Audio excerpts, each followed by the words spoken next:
신명기 19장 15절부터 끝절까지 보겠습니다.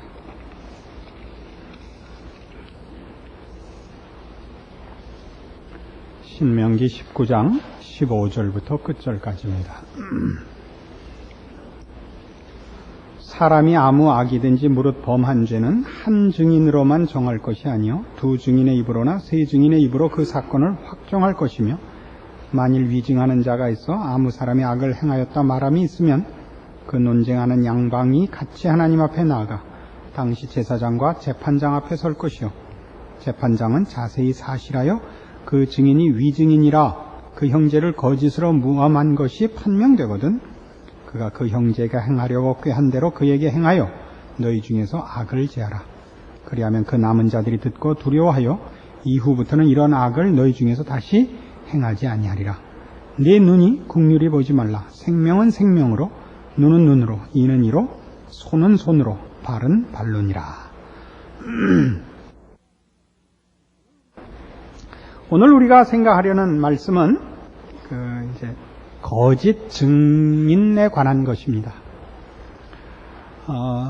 이스라엘에서는 어떤 처벌해야 될 죄악이 발생하면 그것이 사실인가를 최소한 두 사람 이상의 증인이 있어야 그 죄에 대한 처벌을 하게끔 되어 있었습니다.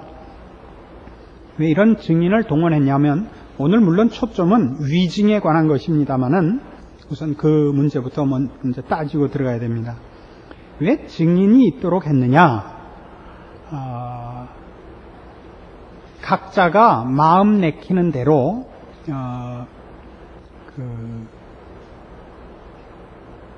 그러니까 처벌을 하지 못하게, 그러니까 복수를 개인적으로 하지 못하게 증인을 동원하여 공권력으로 그 잘못을 처벌하도록 이렇게 한 것입니다. 여러 가지 이유가 있지만 가장 중요한 이유는 아무리 상대방이 잘못했어도 개인적으로 그 사람을 벌하면 어떤 한 가문과 가문 사이에 사적인 싸움이 되고 말기 때문입니다. 저쪽에서 아무개가 우리 집에 누구를 말하자면 위해를 가했다. 그래서 우리가 가서 그에게 상응하는 보복을 했다. 그럼 그 보복을 당한 쪽에 또 누구 친지 중에 누군가가 또 보복을 하고, 이런 보복과 복수는 끝이 없기 때문에 어떤 잘못을 저질렀을 때는 그 피해를 입은 쪽과 피해를 준 쪽에서 해결하는 것이 아니라 하나님 쪽에서, 하나님의 백성이라는 기준 하에서 누구를 처벌하도록 공권력으로 처벌하게 증인을 필요로 했던 것입니다.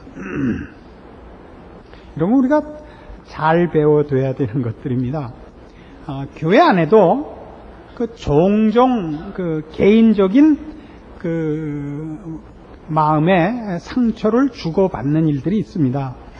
요즘 잘 나가는 CF 중에 나오는 대로 살다 보면 한눈을 파는 때도 있고 맨홀에 빠지기도 하고 누구에게 본의 아니게 상처를 주고 받게 됩니다. 그런 때 제일 많이 저지르는 실수가 뭐냐 하면 안 나와버리는 겁니다. 누구 한 사람의 고의든 아니면 과실이든 그걸로 인하여 피해를 본 자가 안 나감으로써 사실은 보복을 하는 거거든요. 이것은 성경이 가르치는 이런 증인을 세우라 하는 뜻을 아직 이해하고 있지 못하기 때문에 생기는 개인적인 보복인 것입니다. 그 보복이 얼마나 나쁜 거냐 하면, 내가 말하자면 어떤 한 사람한테 피해를 받는데 그 피해 본 사람으로 인하여 너희 교회 문 닫아라 그러고 나가는 거 아니에요. 그 교회에서 나가버리는 거는 그렇잖아요. 한 집단에서 자기가 이탈함으로써 내가 그 사람 안 보면 되지, 그 사람하고 개인적인 싸움을 그 사람이 속한 전체를 무너뜨리는 것으로 보복을 해버리는 것이 안 나오는 거거든요. 그래서 제가 늘 그런 말씀을 드렸듯이 교회 안에서 무슨 일이 생겼든 안 나오는 방법을 쓰는 데 대해서만은 저는 용서를 잘 안 하기로 했습니다. 안 나온다 그러면 마지막 보복을 상대방이 가한 셈으로 간주를 하는 것입니다. 제가 그 사람이 어떤 개인적이고 부분적인 일에서 받은 상처로 인하여 이 공동체를, 믿음의 공동체를 망하라 그러는 거거든요. 하나님의 일하시는 어떤 집단과 일하시는 어떤 내용 전체를 뒤집어 엎자는 것이기 때문에 그것이 나쁜 것이다, 이런 얘기입니다. 그래서 증인을 세우라는 것이 가지는 이 깊은 뜻을 알아야 됩니다. 개인적인 복수심, 개인적인 분노로 인하여 하나님께서 이루시고자 하는 전체 밥상을 뒤집어 엎는 짓을 하지 말라. 이것이 최소한 2명의 증인을 세워 확정한 후에야 공권력을 동원하여 처벌하라 하는 이 구약 성경의 가르침의 진의입니다. 그런데 이런 일은 우리 개인적으로 얼마나 실수하는 문제냐면, 이 문제가 깊이 들어가 보면 공권력을 동원해서 2세 증인의 입으로 확정하여 처벌하는 이 일을, 그럼 2세 증인만 있으면 무엇이든지 만들어낼 수 있다고 갖다 쓰는 게 사람들의 완악한 성품이다 말입니다. 그러니까 성경에서는 대표적인 예로 마태복음 19장 같은 데 가보세요. 이런 식의 얘기가 나온단 말이에요. 마태복음 19장 7절,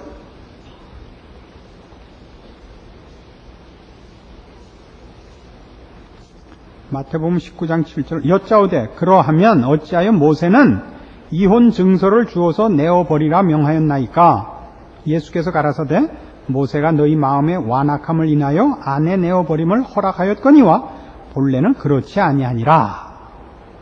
그러니까 이스라엘 백성들이 지금 어떻게 쓰고 있냐면, 2 증인만 확보하면 내가 누구를 공권력에 의한 처벌을 받게 할 수 있다. 이리 가버렸어요. 나중에 실패해서. 그것이 어디까지 확장되어 있냐면 이혼 증서만 주면 아내를 버려도 된다. 같은 맥락에서 그렇게 써먹었거든요. 예수님의 말씀은 뭐냐면 그 위에 6절에 있는 바와 같이 이러한즉 이제 둘이 아니여 한 몸이니 그러므로 하나님이 짝지어 주신 것을 사람이 나누지 못할지니라 거든요. 부부는 갈라설 수 없다. 그러니까 이스라엘 백성들의 반문은 그럼 어찌해서 모세는 이혼 증서를 주면 헤어져도 좋다고 했습니까? 너희가 완악하기 때문이다 이거죠. 그러니까 이혼 증서가 있으면 헤어져도 좋다가 아니라, 그러지 않으면 자기 마음 내키는 대로, 오늘은 왜 라면 국물이 적으냐, 오늘은 왜 밥이 늦었느냐, 이것만으로도 여자를 손해보게 하고 쫓아내고 하니까, 그렇게 하는 걸 어렵게 하려고 이혼 증서라는 어려운 조건을 갖다 붙인 것이지, 이혼 증서를 주면 헤어질 수 있다는 아니었단 말이에요. 그러니까 오늘 우리 위증에 관한 얘기, 증인에 관한 얘기도 마찬가지거든요. 누구에 대한 내가 피해를 입고 그 사람에게 보복을 하려고 할 때 증인을 불러 공권력에 위탁하는 이런 절차를 밟는 중에 개인적인 복수심의 어떤 폭발을 지연시킬 수 있고, 개인과 개인의 보복의 악순환의 고리를 끊는 일들이 생기죠. 근데 우리는 어떻게 됐어요? 2명의 증인만 확보하면이 됐죠. 그래서 그걸 어디 갖다 썼어요? 예수님을 십자가에 못 박을 때 증인들을, 그렇게 위증자들을 돈으로 사서 예수님마저도 십자가에 못 박았던 것 아닙니까? 이런 것들은 다 말하자면 이런 우리가 우리의 사적인 분노, 복수심, 보복하려는 마음들을 폭발하는 것을 억제하며 지연시키며 브레이크를 걸기 위하여 하나님께서 우리에게 요구하신 조건들이라는 것을 놓치지 않아야 됩니다. 그래서 오늘 본문으로 가보시면 이런 말씀이 대표적으로 해요. 그래요. 21절. 내 눈이 긍휼히 보지 말라. 생명은 생명으로, 눈은 눈으로, 이는 이로, 손은 손으로, 발은 발로니라. 여러분 잘 아시는 거죠. 눈은 눈으로, 이는 이로입니다. 그래서 상대방이 내 눈을 다치게 했으면 나도 상대방의 눈을 해할 권리가 있다. 이렇게 써먹었다고요. 그게 아니라 우리 늘 살면서 아시다시피 상대방이 나한테 1,000원어치 잘못했는데 이 피해를 입은 사람이 가해자보다 힘이 더 많으면 10배, 100배의 보복을 하지 않습니까? 상대방은 나에게 1,000원어치 했는데 나는 보복을 100만원어치 하거든요. 그렇게 하지 말라는 얘기죠. 상대방이 네게 10,000원어치 잘못했으면 너도 10,000원어치만 갚아라죠. 그 이상 넘어가지 마라. 이게 이 뜻입니다. 그래서 이 출애굽기 21장에 가보시면 이 부분에 대한 좀 더 확실한 이해를 돕는 표현이 나옵니다. 출애굽기 21장 23절부터 봅시다. 그러나 다른 해가 있으면 값되 생명은 생명으로, 눈은 눈으로, 이는 이로, 손은 손으로, 발은 발로, 데운 것은 데움으로, 상하게 한 것은 상함으로, 때린 것은 때림으로 갚을지니라. 사람이 그 남종의 한 눈이나 여종의 한 눈을 쳐서 상하게 하면 그 눈 대신에 그를 놓을 것이며, 그 남종의 한 이나 여종의 한 이를 쳐서 빠뜨리면 그 이 대신에 그를 놓을지니라. 잘 보세요. 주인이 종의 눈을 상하게 했다고 해서 종이 주인의 눈을 뺏어갈 수는 없는 겁니다. 관계가 그렇잖아요. 그럼 어떻게 하라고요? 노예를 자유롭게 풀어주란 말이죠. 그 상응하는 대가로. 주인들이 보통 어떻게 해요? 종이 실수로 주인의 손을 상하게 하면 주인은 종을, 노예를 죽이기도 했던 것 아닙니까? 그러니까 이것은 이런 보복할 더 큰 힘을 갖고 있는 자에게 갖다 걸은 거죠. 우리 도둑질에서도 그랬었던 거 기억나죠? 지난 3일 저녁에 했던 도둑질도 어떤 거였어요?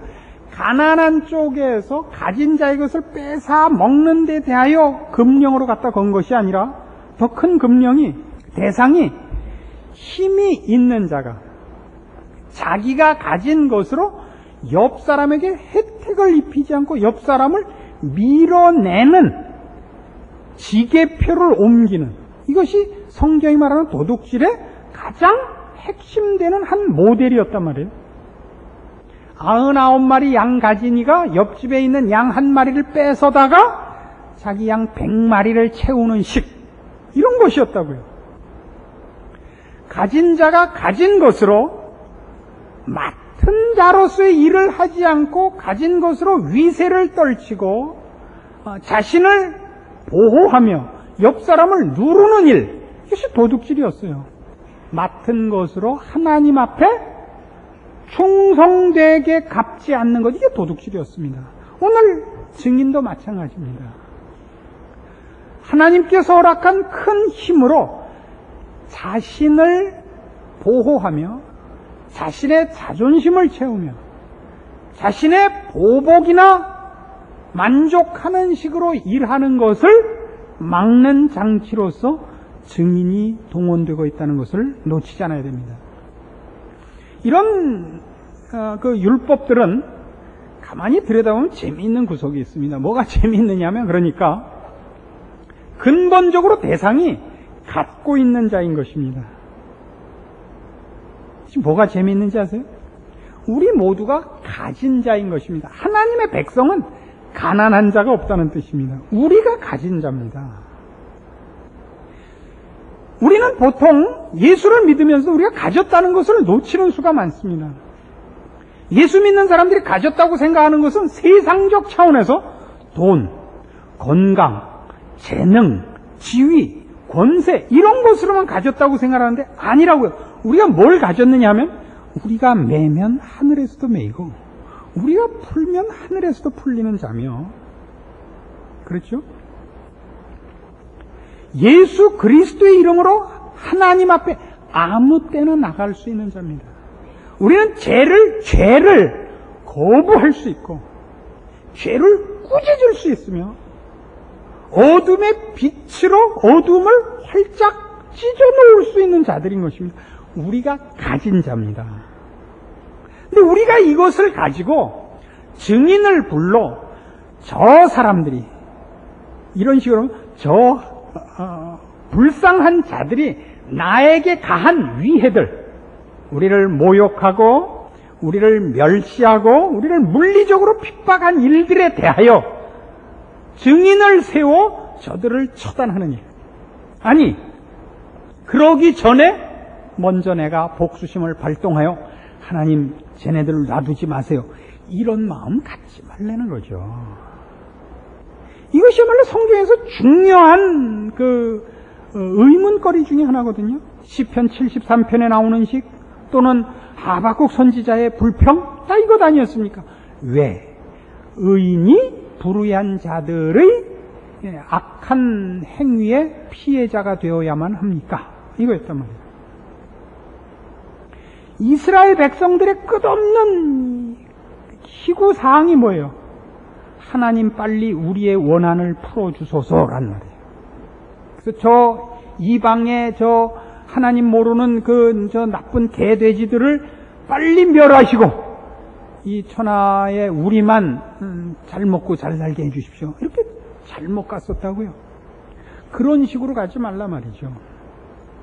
하나님께서 때가 되어 예수 그리스도로 재판장을 삼아 증인들을 앞세워 저들을 심판하는 날이 올 것입니다. 그때까지 여러분은 개인적인 보복의 마음으로 세상과 여러분 주변에 있는 무지하고 불쌍한 자들 앞에 복수의 칼날을 갈고 있어서는 안 된다는 뜻입니다. 그러나 오늘 우리가 제대로 살펴보려고 하는 것은 증인을 세우는 이 문제보다 그 증인이 위증을 했을 때에 관한 것이 사실은 초점입니다. 오늘 우리 신명기 19장의 본문은 위증에 대해서는 뭐라고 벌이 약속되어 있느냐 하면 19절 그가 그 형제에게 행하려고 꾀한 대로 그에게 행하라 이거예요. 그가 상대방을 그 거짓 증언을 통해서 재산을 뺏으려고 했거든 그 사람의 재산을 뺏고 그를 죽이려고 했으면 그를 죽여라 이겁니다. 위증을 왜 이렇게 크게 취급했을까요? 왜? 우리 앞에서도 살펴본 바와 같이 하나님께서는 우리 개인이 그 보복의 마음이나 복수심으로 자기가 당한 피해를 갚지 못하게 하시고 공권력을 동원하여 그 잘못된 것을 처리하도록 지금 요구하고 있는 것이 증인을 세우시는 이유라고 했습니다. 그것은 다른 의미로 하나님께서 허락한 이 믿음의 공동체를 그 공의로 다스리시며 그 하나님의 공의로운 통치 하에서 올바른 질서를 가지도록 하기 위해서입니다. 이런 걸 잊지 마십시오. 건강한 사회를 만들며 실력 있는 공동체를 만드는 일을 하나님께서 초월적인 방법으로 성령의 은사로 각 사람 마음속에 어떤 신비한 개입으로 그런 사회를 만들어내시는 것이 아니라 하나님의 백성된 자가 자신의 임무를 다하되 그 임무 중에서 이 자기가 몸담고 있는 공동체를 공의가 시행되는 공동체로 만들기 위한 파수꾼 노릇을 하는 것으로 공의가 시행되는 사회를 만드신다는 것입니다. 위증하지 말라 속엔 뭐가 있느냐 하면 입 다물고 있는 것도 해당이 되는 것입니다. 그러니까 정당한 고발이 있어야 되고 고치려는 노력이 있어야 되는 겁니다.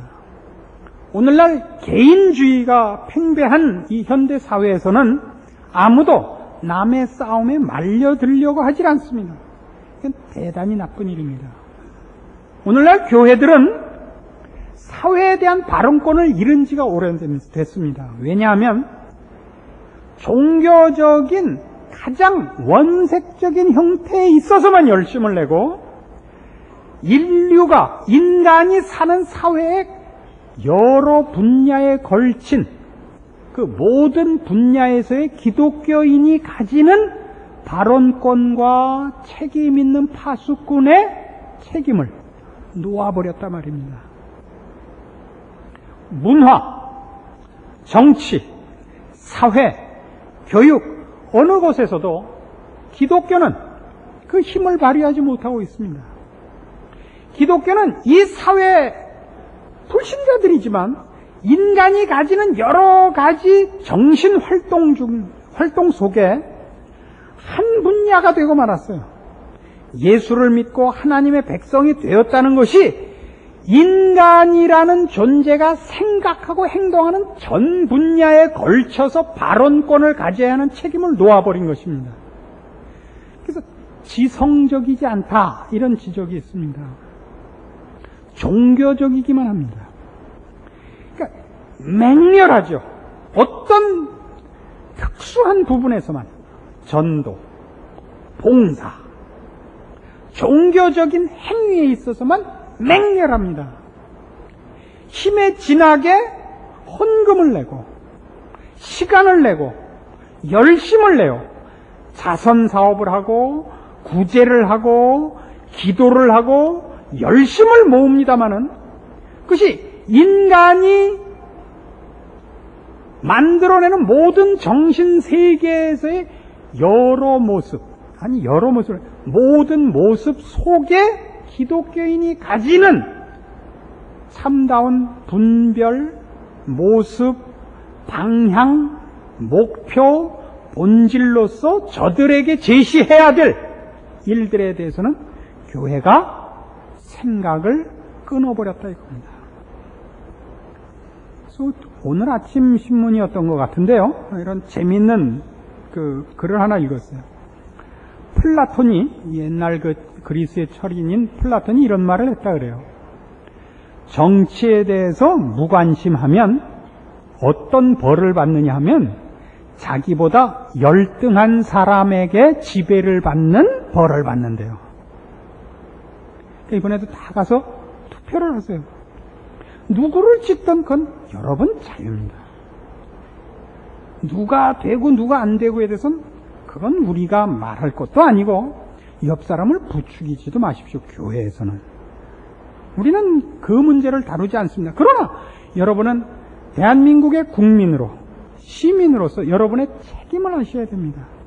난 누가 되든지 몰라. 그러면 열등한 사람의 지배를 받는다고요. 지난번엔 관심을 가지고도 그렇게 됐는데 이번엔 그래도 계속 관심을 가지고 이런 얘기예요. 그러니까 우리가 우리 사회에서 제일 나빠진 게 뭐냐면 소매치기, 도둑놈, 강도, 폭행에 대해서 다 외면하기 시작을 했단 말이에요. 그러니까 아무 데서나 하죠. 지하철 내에서 강도를 하는데 다 못 본 척 했다는 거 아니에요? 그러면 안 되죠. 다 덤벼들어서 두들겨 패야죠. 안 그래요? 우린 다 왜 거기 껴서 내가 손해를 보느냐예요. 우리 길가에 가면 자주 보는 거 있죠. 목격자를 찾습니다. 다 귀찮죠. 가서 진술서 쓰고 하셔야죠. 그럼 우리 꼭 그러죠. 당신이 뭔데 여기 껴갖고 왜 난 못 살게 구냐고. 당신이 잘못했으니까 잘못한 사람이 그 값을 내야죠. 당신 나하고 원한 없죠. 원한 없습니다. 그러니까 당신은 잘못한 사람이 이 사람은 피해자인데 당신이 우겨갖고 이 사람이 피해를 보게 하는 건 틀린 일이죠.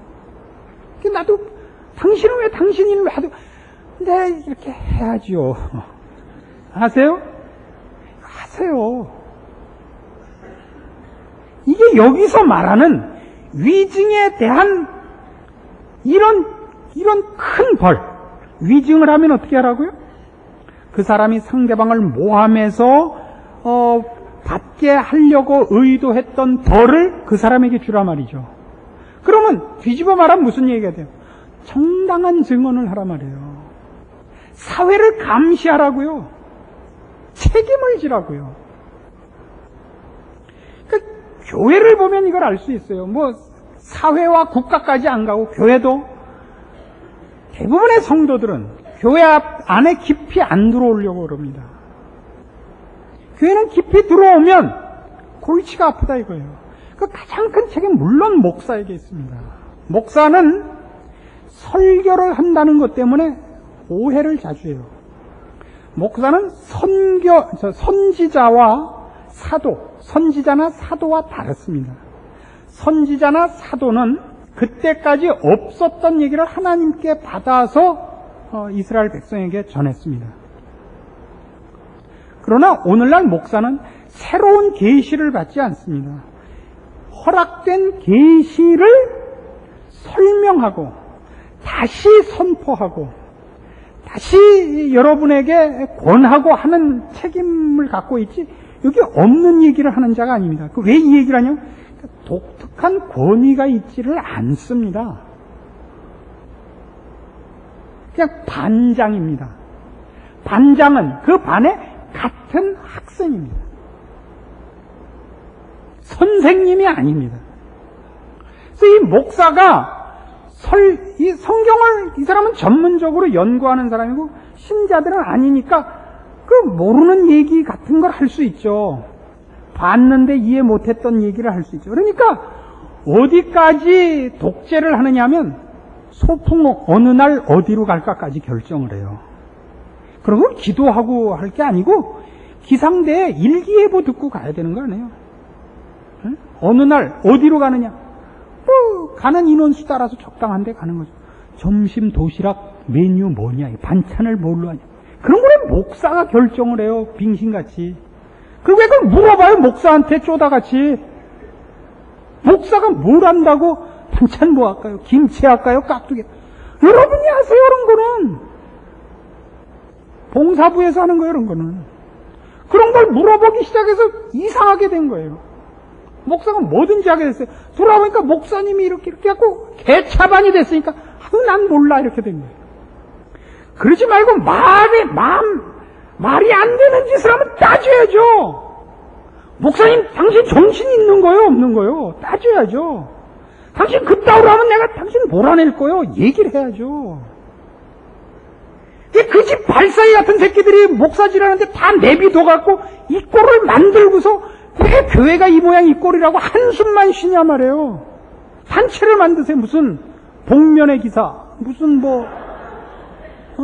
성석골 장돌패 뭘 만들었고 골목 돌아갈 때 찍으세요. 그걸 왜 놔둬요? 그런 목사가 있게.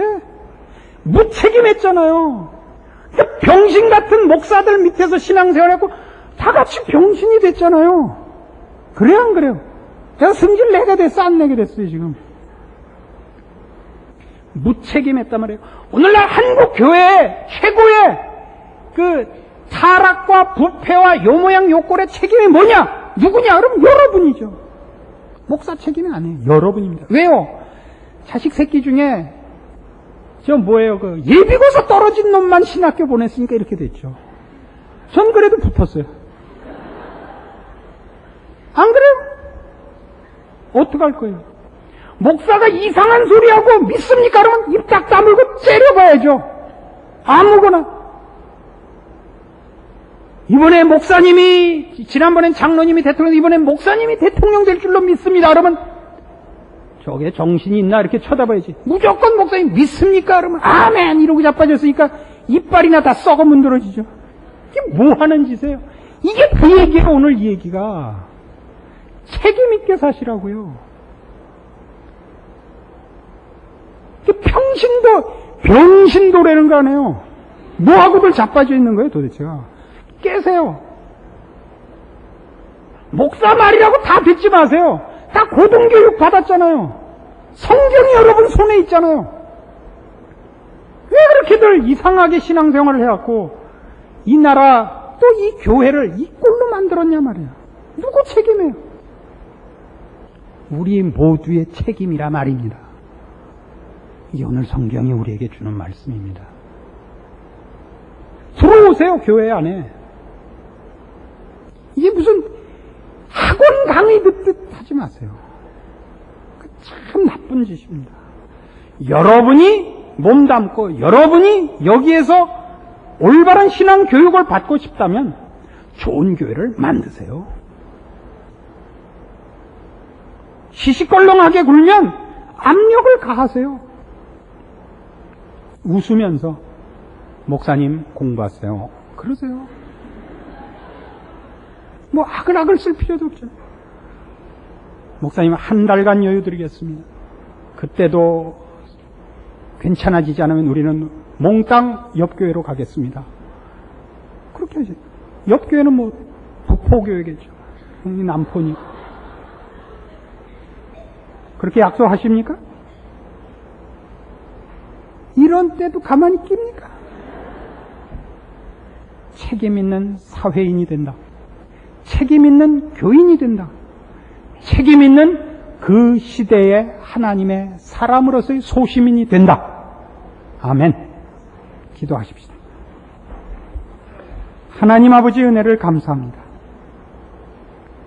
우리 모두를 하나님의 사람으로 완성시키기 위하여 하나님께서 일꾼들을 세우신 것과 율법을 주시고 또 복음을 주시고 우리에게 성경을 주신 것을 믿습니다. 우리에게 잘못된 것이 있다면 내 책임입니다. 우리 모두가 왕같은 제사장으로서 이 시대와 사회 앞에 우리가 진 책임을 소홀히 했기 때문에 오늘날 이 꼴이 되었습니다. 다니엘의 회개가 우리에게 있게 하시옵소서.